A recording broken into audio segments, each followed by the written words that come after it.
नमस्कार प्यारे दर्शकों, नक्षत्र तक में आपका स्वागत है। मैं आपका ज्योतिष मित्र आदित्य द्विवेदी आज आपको ज्योतिष के एक नए रोचक विषय वस्तु के बारे में जानकारी दूंगा। उसके पहले आपको सूचित कर दूं कि अगर आप अपनी जन्म कुंडली पर परामर्श करवाना चाहते हैं, कुंडली मिलान करवाना चाहते हैं, कुंडली में उपस्थित ग्रह दोषों की शांति करवाना चाहते हैं, मुहूर्त आदि के बारे में जानना चाहते हैं, अपनी समस्याओं का समाधान चाहते हैं, तो आप हमारे संस्थान से संपर्क कर सकते हैं। नीचे नंबर आपको दिख रहा है, इस नंबर पे आप कॉल कर सकते हैं, व्हाट्सएप करके प्रक्रिया और शुल्क आदि के बारे में जानकारी ले सकते हैं। चलिए आज एक नए रोचक विषय वस्तु पर चलते हैं और कुछ नया सीखते हैं।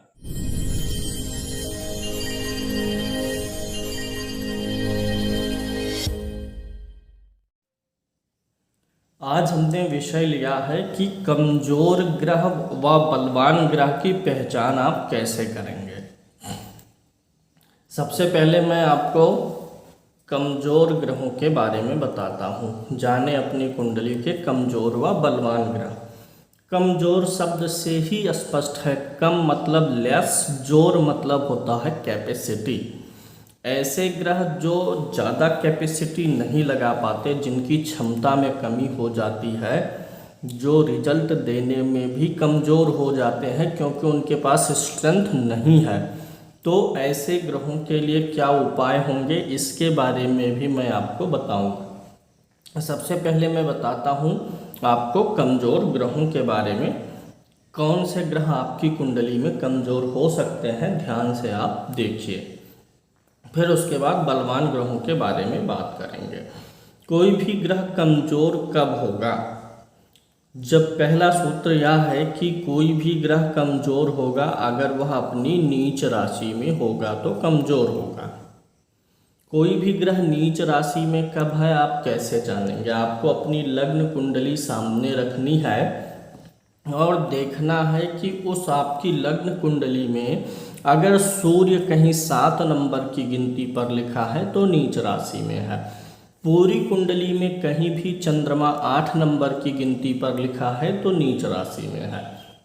पूरी कुंडली में कहीं भी मंगल 4 नंबर पर, बुध 12 नंबर की गिनती पर, बृहस्पति 10 नंबर की गिनती पर, शुक्र 6 नंबर की गिनती पर, शनि 1 नंबर की गिनती पर कहीं भी पूरी कुंडली में लिखा है तो नीच है और फिर वह ग्रह कमजोर माना जाएगा। अब इसका प्रभाव ये होता है कि वह ग्रह जहाँ बैठेगा, जिन भावों का स्वामी होगा और जिन चीज़ों का कारक होगा, उनमें वह ग्रह आपके लिए परेशानी पैदा करेगा, उन कारक चीज़ों में कमी लेकर के आएगा। दूसरे कमजोर ग्रह किसको कहते हैं, दूसरा सूत्र क्या है ये भी मैं बताता हूं। कमजोर ग्रहों की संज्ञा में अस्त ग्रह भी आते हैं। अगर कोई ग्रह अस्त है तो उसे भी कमजोर कंसीडर किया जाएगा, वह भी कमजोर माना जाएगा। जब आप अपनी कुंडली बनाते हैं, कुंडली आपके पास होगी तो जो ग्रह अस्त होता है उसके आगे आ लिखा रहता है अस्त। लेकिन अगर आप जानना चाहें किस ग्रह को अस्त कहेंगे, तो अस्त ग्रह वह ग्रह होता है जो सूर्य के समीप बैठता है।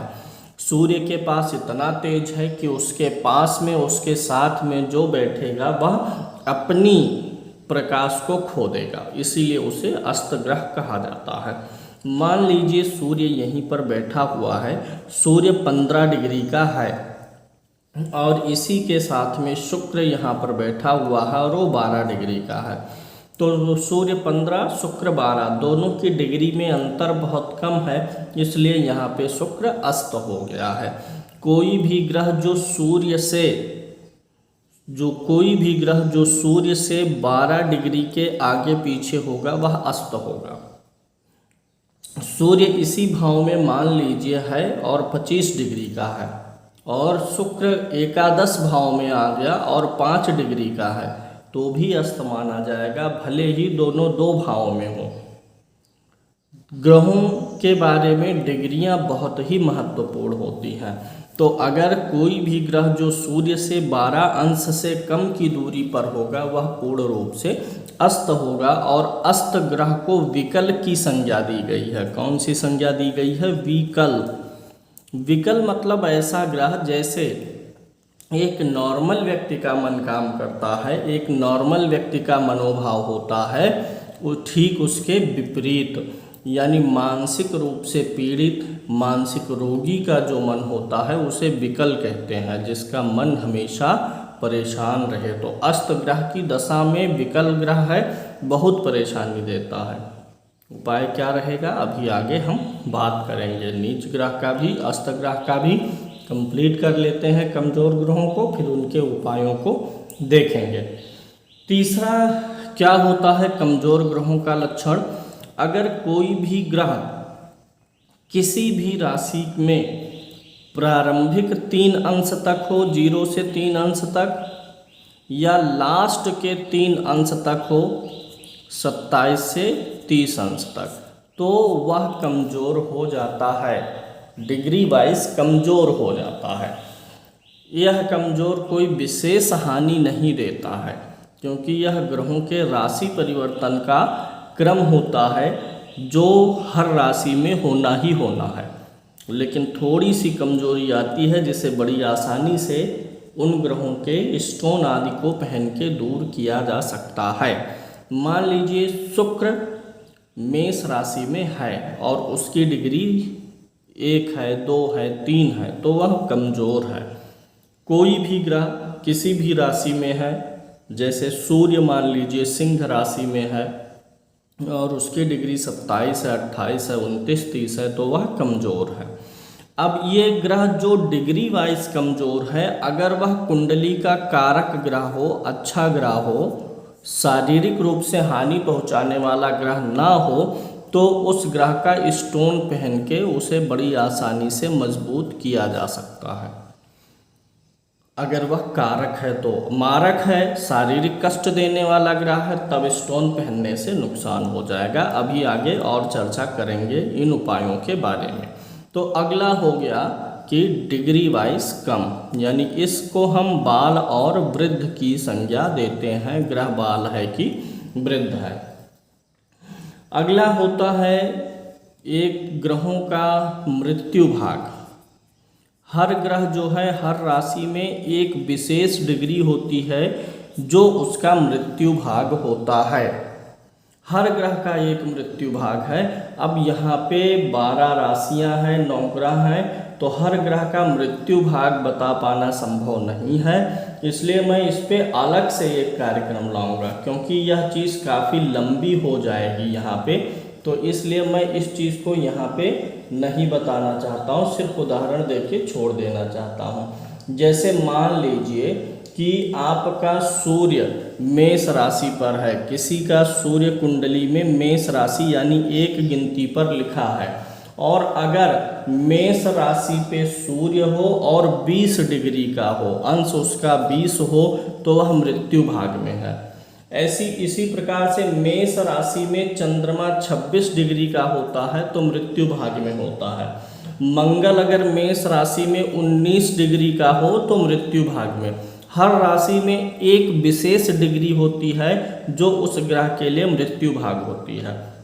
तो ऐसे मेष से मीन तक बताने में काफ़ी समय लगेगा, इस पे मैं अलग से कार्यक्रम लाऊंगा और वहाँ पे आपको समझाऊंगा। मृत्यु भाग में स्थित ग्रह अपने फल को खत्म कर देता है, ये बहुत महत्वपूर्ण होता है। तो मृत्यु भाग में ग्रह स्थित नहीं होना चाहिए। मैं मृत्यु भाग को प्रयास करूंगा कि डिस्क्रिप्शन में लिख दूं कि कौन सा ग्रह किस राशि में कितने अंश पर मृत्यु भाग में होता है, क्योंकि अगर बताएंगे तो इसी में ही आधे घंटे लग जाएंगे। 5वां सूत्र क्या है कमजोर ग्रहों के लिए? कोई भी ग्रह जो शत्रु राशि में बैठा हो वह कमजोर माना जाएगा। शत्रु राशि में स्थित ग्रहों की 2 टीम है, सूर्य, चंद्र, मंगल और गुरु, ये एक टीम है। दूसरी टीम है बुध, शुक्र, शनि और राहु, ये 2 टीम है ग्रहों की। केतु सौम्य है, केतु जिसके घर में होगा उसी के अनुसार ये इसकी न शत्रुता है न मित्रता है, सम है। हालांकि सूर्य और चंद्रमा के साथ ना रहे तो अच्छा है, ग्रहण दोष बना देता है। तो यहाँ पे सूर्य चंद्रमा मंगल गुरु मित्र हैं, बुध शुक्र शनि राहु मित्र हैं। अगर ये चारों ग्रह एक दूसरे के घर में होंगे तो मित्र में होंगे, और ये चारों ग्रह एक दूसरे के घर में होंगे तो मित्र में। परस्पर एक दूसरे के घर में चले जाएं विरोधी ग्रुप में तो शत्रु में ग्रुप में हो जाएंगे। जैसे मंगल का घर कौन सा है, यहाँ पर लिखा गया है, देखिए मंगल की राशि कौन सी है, 1-8। तो आप यहाँ पे जान सकते हैं, ये जो स्वराशि वाला कॉलम है, तो ये जो सूर्य है, चंद्रमा है, मंगल है और गुरु है, अगर ये इनकी गिनतियों में होंगे तो मित्र के घर में है। और शनि शुक्र और बुध एक दूसरे की गिनतियों में मित्र के घर में होंगे। जैसे शनि का घर कौन सा घर है, 10 नंबर की गिनती शनि का घर है। अब 10 नंबर में बुध बैठेगा तो मित्र होगा, लेकिन इस 10 नंबर में सूर्य आ जाएगा तो वह शत्रु घर में होगा। उच्च की राशियों को शत्रु राशि नहीं लेंगे। जैसे मंगल 10 नंबर की गिनती पर उच्च का होता तो ये नहीं है कि वह शत्रु राशि में है, तो उच्च और स्वाग्रही राशियों को छोड़ के। तो अगर कोई भी ग्रह शत्रु के घर में स्थित है तो वह कमजोर है। अगर सूर्य चंद्रमा मंगल गुरु इन तीनों के घरों में जो सामने गिनती लिखी है इसमें होंगे तो शत्रु के घर में होंगे, और ये शनि शुक्र बुध इन ग्रहों के घर में होंगे तो शत्रु के घर में होंगे। आगे ग्रहों में कुछ कमजोरी आ जाती है जब कोई ग्रह बिना विपरीत राजयोग बनाए हुए 6, 8, 12 में बैठे। कोई भी ग्रह आपकी कुंडली में इस घर में होगा, इस घर में होगा और इस घर में होगा तो वह कमजोर होगा। अगर वह विपरीत राजयोग ना बनाया हो तो। विपरीत राजयोग का वीडियो पहले बना है, आगे और भी इसके बारे में मैं चर्चा कर दूंगा। तो अगर कोई भी ग्रह 6, 8, 12 में बैठा है तो वह कमज़ोर है, उसकी वस्तुओं का दान करना चाहिए। अगर कोई भी ग्रह वर्ग कुंडली में, कितनी कुंडलियां होती हैं, षोडश वर्ग कुंडलियां होती हैं, 16 कुंडलियां होती हैं। इस पे अगला कार्यक्रम षोडश वर्ग वाला आएगा, उस कार्यक्रम में भी इसकी ज़रूरत थी, इसलिए पहले इस कार्यक्रम को बना रहा हूँ। जैसे हो गया लग्न हो गया जिसको हम D1 बोलते हैं, होरा हो गया, D2 हो गया, देशकांड हो गया, D3 हो गया, चतुर्थांश, सप्तमांश, नवमांश, द्वादशांश, ये सारी जो वर्ग कुंडलियां हैं, अगर इन कुंडलियों में कोई भी ग्रह ज़्यादा बार नीच राशि में आ जाए, 5 बार 6 बार वर्ग कुंडलियों में नीच राशि में आ जाए तो वह ग्रह कमज़ोर माना जाएगा। अष्टक वर्ग में अगर किसी भी ग्रह को 3 से कम बिंदु प्राप्त है तो वह बहुत अधिक है, अधिक कमज़ोर है। अष्टक वर्ग में किसी भी ग्रह को 4 से अधिक पॉइंट्स मिलने चाहिए या कम से कम 4 मिले तो वह शुभ है। कोई भी ग्रह जिसके साथ में अशुभ ग्रह बैठा हो या अशुभ ग्रह की दृष्टि हो तो उसका भी फल बिगड़ जाता है। मान लीजिए यहीं पर चंद्रमा है और चंद्रमा के साथ में शनि आ गया। अब शनि क्या है, अशुभ ग्रह है, क्रूर ग्रह है, और चंद्रमा के साथ बैठ गया, अब चंद्रमा अशुभ हो गया। लेकिन अगर यहीं पर गुरु बैठता, शुभ ग्रह बैठता तो चंद्रमा बलवान हो जाता। कोई भी ग्रह जो अशुभ ग्रह के साथ में बैठा है या अशुभ ग्रह की दृष्टि में है तो वह कमज़ोर माना जाएगा। अब हम बात करेंगे बलवान ग्रहों की। ठीक इसी का उल्टा चलेगा बलवान ग्रहों के मामले में। बलवान ग्रह किसे कहेंगे, देखिए कोई भी ग्रह नीच था तो कमज़ोर था, कोई भी ग्रह उच्च का होगा तो बलवान होगा। सूर्य 1 नंबर की गिनती में कुंडली में लिखा हो तो उच्च का होगा। चंद्रमा 2 नंबर की गिनती में, मंगल 10, बुध 6, गुरु 4, शुक्र 12, शनि 7 नंबर की गिनती में कुंडली में कहीं भी लिखा गया है तो वह बलवान है। अगर कोई भी ग्रह स्वराशि का हो या मूल त्रिकोण राशि का हो, ग्रहों की स्वराशियाँ देखिए यहाँ पर दिया गया है। सूर्य 5 नंबर की गिनती में, चंद्रमा 4, मंगल 1, 8 नंबर की गिनती में, बुध 3, 6, गुरु 9, 12, शुक्र 2, 7, शनि 10, 11 नंबर की गिनती में कुंडली में कहीं भी लिखा है तो वह मजबूत स्थिति में है। अगर कोई भी ग्रह शुभ ग्रहों के साथ में बैठा हो या शुभ ग्रह उसे देखता हो, जैसे मान लीजिए शनि यहाँ पर है और यहाँ पर सामने गुरु बैठा हुआ है, अच्छा, ग्रहों की दृष्टियों का विशेष नियम है, शायद आपको पता हो, पहले मैंने कार्यक्रम बताया है। देखिए, शनि मान लीजिए इस घर में है 10 डिग्री का और गुरु इस घर में है 8 डिग्री का, तो गुरु की दृष्टि इस घर पे 8 डिग्री तक ही जाएगी।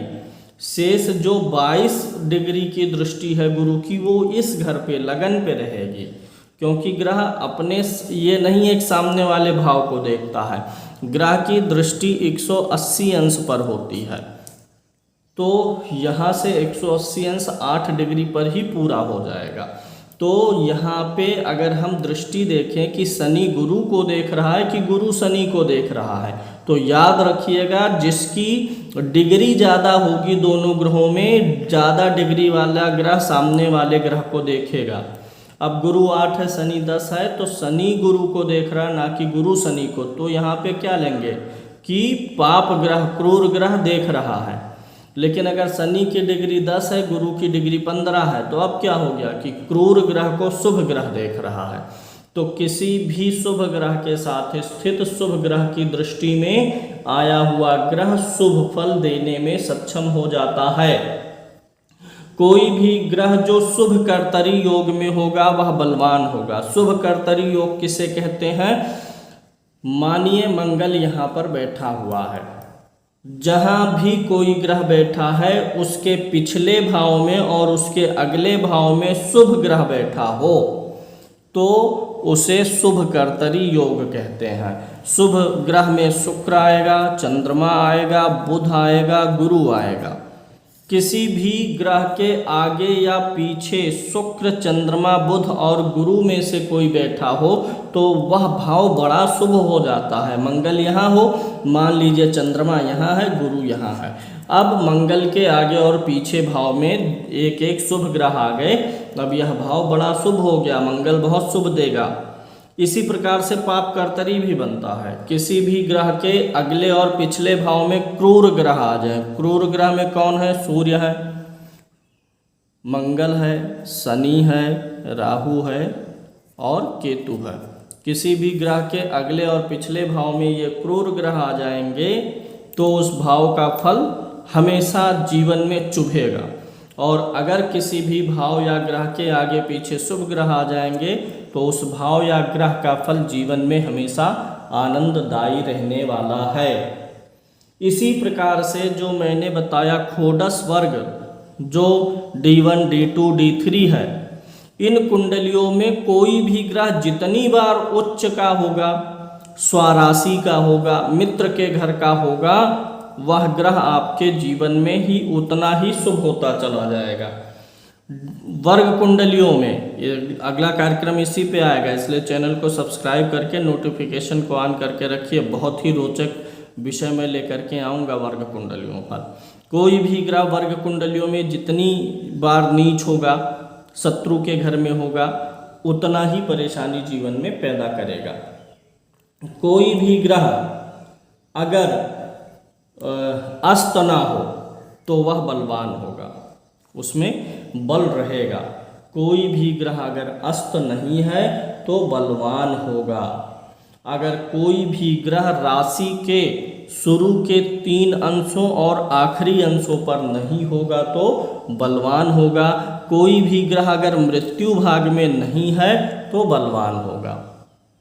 उम्मीद है आपको समझ में आया होगा। अब मैं उपाय बताता हूँ कमजोर ग्रहों का। अगर कोई भी ग्रह नीच राशि में है तो आप यह देखिए, उसकी प्लेसमेंट देख करके स्टोन पहना जाएगा। स्टोन मैं आपको यहाँ नहीं बता सकता कि कोई भी ग्रह नीच का है तो आप पहन लीजिए। उसके लिए एनालिसिस करना पड़ेगा कि प्लेसमेंट कहाँ है, किन भावों का स्वामी है, नवमांश में कैसा है। लेकिन इतना है कि नीच ग्रह है और उसकी दशा आ रही है तो आप परेशान होने वाले हैं। नीच ग्रह की दशा आते ही आपको उसकी वस्तुओं का दान करना शुरू कर देना चाहिए। तो नीच ग्रह की वस्तु का दान, और कोई भी ग्रह कुंडली में नीच का हो तो एक बार उसके मंत्रों का पुष्चरण यानी जप करवा के हवन करवा लेना चाहिए। कोई भी ग्रह अस्त हो तो उसकी दशा आने पर उसके मंत्रों का जाप और उसकी वस्तुओं का दान करना चाहिए। स्टोन पहन सकते हैं कि नहीं, यह कुंडली देखनी पड़ेगी कि अगर वह कारक है कि नहीं है, मारक है, किस स्थिति में बैठा है। कोई भी ग्रह बाल वृद्ध अवस्था में है तो उसके मंत्रों का जाप कर सकते हैं, उस ग्रह की जड़ी को धारण कर सकते हैं, उस ग्रह के स्टोन को पहना जा सकता है। कोई भी ग्रह मृत्यु भाग में हो, यह ग्रहों की बहुत अशुभ स्थिति होती है, तो सिर्फ उस ग्रह के मंत्रों का जाप करिए, उसे प्रसन्न करिए, तब जाकर के उस ग्रह का कुछ असर आपको मिलेगा। कोई भी ग्रह शत्रु राशि में होगा तो जो उस ग्रह का शत्रु है उसके लिए कुछ विशेष उपाय किए जाते हैं। अगर कोई भी ग्रह वर्ग कुंडलियों में नीच का होगा, ज़्यादातर मान लीजिए कि D2 में नीच हो गया, D7 में, D20 में, 24 में, तो इस प्रकार से अगर ज़्यादा वर्ग कुंडलियों में नीच का कोई ग्रह है तो उसके मंत्रों का जप किया जाएगा। तो ये हुआ ग्रहों को कमज़ोर और बलवान बनाने वाले कुछ कारक। उम्मीद है आपको समझ में आया होगा। अगले कार्यक्रम में हम बात करेंगे वर्ग कुंडलियों की, कि वर्ग कुंडली से आप कैसे 2 मिनट में जान सकते हैं कि कौन सा ग्रह जीवन में अच्छा रिजल्ट देगा, कौन सा ग्रह जीवन में बुरा रिजल्ट देगा। आज के लिए इतना ही, फिर मिलेंगे अगले कार्यक्रम में। जय श्री कृष्ण।